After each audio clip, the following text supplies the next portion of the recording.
But also go back to 2016, like I said, with the Steele dossier.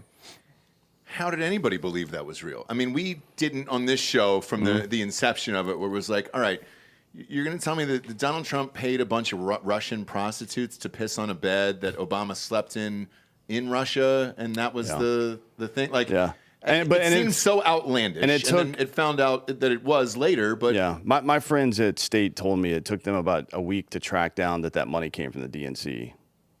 So, like, come on now, right? It seems pretty easy.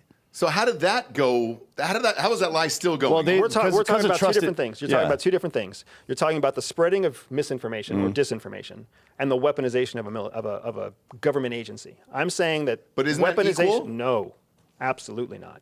The weaponization of an agency means that all 50,000 people, 10,000 people in the agency are all be a part of some giant mechanism. The spreading of mis or disinformation means that a few key people are being used to do something. So when you tell me, like the example where you gave about the 50 former NSA and FBI and CIA people who signed a letter about Trump, 50 people from 4 different agencies it matters for dick all. Because you're talking about tens of thousands of people in each agency. But it mattered to the American voters, obviously. It mattered to the American media. Yeah. Because they're the ones that were like, oh my God, you've got CIA whistleblowers and FBI They could have been the fucking dumbest, laziest, most politically extreme people in those organizations who signed their ass on a letter. First of all, if they put their true name on a letter, they weren't covert, which means they're not that important. Right? They probably weren't in a position of any kind of significant impact, or else they would have lost their job. So now you're talking about basically marginalized idiots, which exist all over the government, all over the military, right? If there's going to be high performers on the opposite side of the bell curve, are all the dumbasses. There's going to be dum-dums for sure. So how do you insulate from that? Because what you're talking about is third-party validation. Everybody else, the bulk of the service or the bulk of the media or the bulk of the voting class sees what they consider to be a trusted party, and they just like believe that information and go on. I would actually challenge. I would challenge that. Okay. I would challenge. I would say the bulk, meaning in a bell curve, the fat part of the bell curve, I would challenge that the bulk just stays quiet and stays confused. It's the because they want to? No, because they don't know what to trust. They don't know what to believe.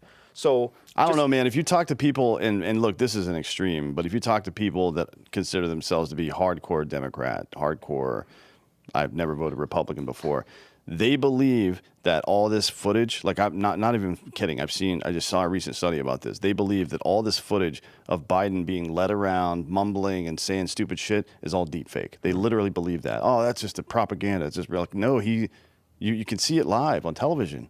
But that's, like you said, that's the hardcore audience, right? Once you start talking about hardcore, you're talking about the outsides of the bell curve.